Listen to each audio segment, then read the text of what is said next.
Welcome to Agri Joy Farms. Today is another day that we are on the farm. Where I am standing is the portion where we are doing our planting of pineapples. We are planting from that way and then coming to this other side. Actually today I don't want to talk about pineapples. I want to talk about how you can run a farm from another town or another city or from the diaspora. That is, you may be in, let's say you are in Douala and you want to run a farm in Boya, or you are in Douala, you want to run a farm in Kumba, or you are in Boya, you want to run a farm in Yaoundé. So you are in another town where your residence is another town, but you have a farm in another town. How can you do that? Or you are in the diaspora and you wish to have a project, a farm project in your home country. How can you achieve that? There is wealth in agriculture. Our people used to say the soil does not lie. And from the time that I've been on the farm, I have seen that the soil does not lie anybody. What we used to, the challenges we have back at home is capital, lack of capital. But if you have the capital, you have the passion, it can be a multi-million project, multi-million activity. You can earn as much as your energy can carry you.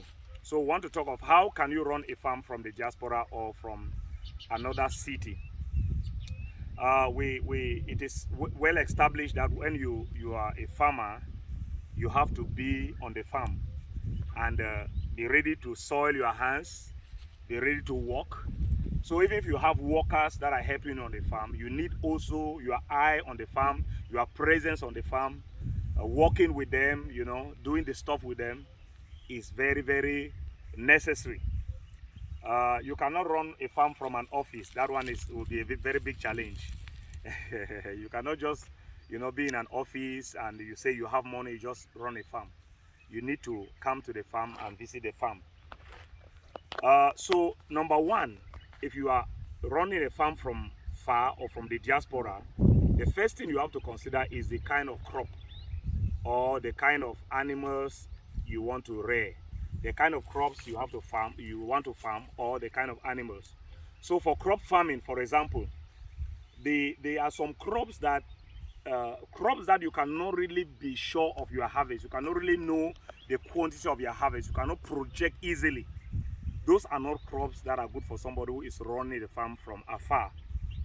You need to be on the ground. For example, you can do maize. Well, they may do, ideally, they can tell you, okay, a maize farm should give you 7 tons for 1 hectare. That's ideally, but if you come on the ground and there are only workers on the farm, if they tell you they had 3 tons, there's no way you can really judge them. There's no way you can really prove that and so on. So it's good for crop farming, I prefer that if you are from afar, do plant crops that you can count per head. That means you can say each of these plants will have to produce this. So you are sure. For example, like pineapple farming. If you want to do, let's say, 2 hectares of pineapple, which is approximately 100,000 suckers of pineapples. So you buy 100,000 suckers, you plant them. So 100,000 suckers, you know, ideally, if everything is done well, then 100,000 suckers, if there's no failure, we expect that you have 100,000 pineapple fruit. The sizes may differ and so on, but you expect at least 100,000 pineapples. But we know that you can even bring that down to 80,000 and say let 20,000 be that it did not do well. So with that number, you can say, okay, what is the prevailing market situation? You say, like here, we can say averagely 300 francs per pineapple.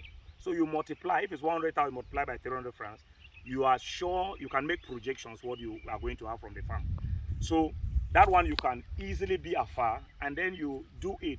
You have workers on the farm, they buy suckers, maybe you can come, supervise when they are planting, you go back and they follow the protocols, do videos and send to you. and then you come from time to time, and then maybe during the harvest you come. So you are sure, even if you are not there, if the farm is well taken care of, you can know exactly how much it will give. So if they want to steal, they will not steal you too much. So that is one. All right, after deciding on the kind of crop to plant, or the kind of animal that you want to rear, the second thing that you have to consider is having a farm supervisor, because there must be somebody on the farm. In your absence, you must have somebody that will do the supervision for you. So you have to look for somebody that is honest, somebody that is passionate about farming, somebody that can be on the farm with the workers and work with them, because you may have the money, you have the workers, you cannot do supervision while your hands are in the pocket. You have to be ready to do the stuff, dig the soil and plant with the workers and so on. So that is the best kind of supervision. You have to be like a good leader, leading by example. So you take them to the farm. You must be ready to come and sleep in the farmhouse, ready to sleep in the farmhouse and then be with the workers on the farm. So you need to have a supervisor. Now the challenge is how you get a supervisor that meets all of these qualities, who is honest, who loves the farming. The best way is to go to an existing farm. For example, you can come to Agri Joy Farms. We have workers already tested and proven. They have demonstrated their honesty and their love of the work. So you can come there and say, okay, please lend out a worker to me, or I need a worker, please recommend one for me, or give me one of your workers if it's possible. So if we look at our workers and we see that we can give one person out, now we can remove one and give to you. It works with you. So in that case now, you are taking somebody that has been tested, somebody that has been proven, somebody that has been honest, and is used to the farm work. He has the experience already. Yeah, because when you have a project and somebody who has the experience runs it, it's very difficult for that project to fail. So you need a supervisor. So that is one area. Now, thirdly, you can, if you don't want to you can decide to get an agri company. Like we have Agri Joy Farms. You just come home, you look for a company that's already in agriculture. They are doing the kind of crop that you are interested in, or they are keeping the kind of animals that you want to do. You come and you meet them and you say, okay, I need a plan. They draw a business plan for that kind of project. You enter into agreement with them. You pay them to do the project for you. So if it's planting of pineapples, you say, okay, I want to do 5 hectares of pineapples. First, they are going to tell you what it will take. They will tell you whether you need a pickup truck or whatever. They tell you all the items that you need. So then they draw the plan for you, and then they execute it. That one now is a legal, you enter into a legal agreement that binds the two of you. They cannot play. And since it is business, it's something that they are already doing. They will do it and it will succeed. They draw the plan. From the plan, you can see your profits, you can project and everything. If it doesn't suit you, you leave the idea. Rather than just taking a leap into the dark, you start with you give out the project to an agri company that is already used to that kind of a project. They do it. They can even do it for 1 year, 2 years, and then while they do that, you are gaining the experience, and also while they're running your farm for those 2 years, you gain the experience, and then you are training workers that eventually can take over, and then they hand over the project to you. That is one way that you can achieve. Yeah, the fourth thing to consider when you are running a farm from afar is that you have to know that you have to provide the workers on the farm or your supervisor equipment that they will have to be doing videos of their activities on the farm. They have to be updating you constantly.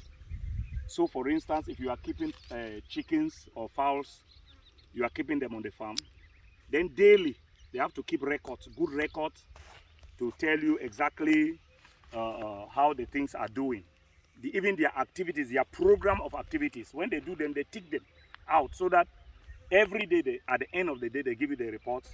They fed the fowls, they get the water, they did this. If there are any mortalities, they have to do videos and show you and bury them. You see it buried, you see that process.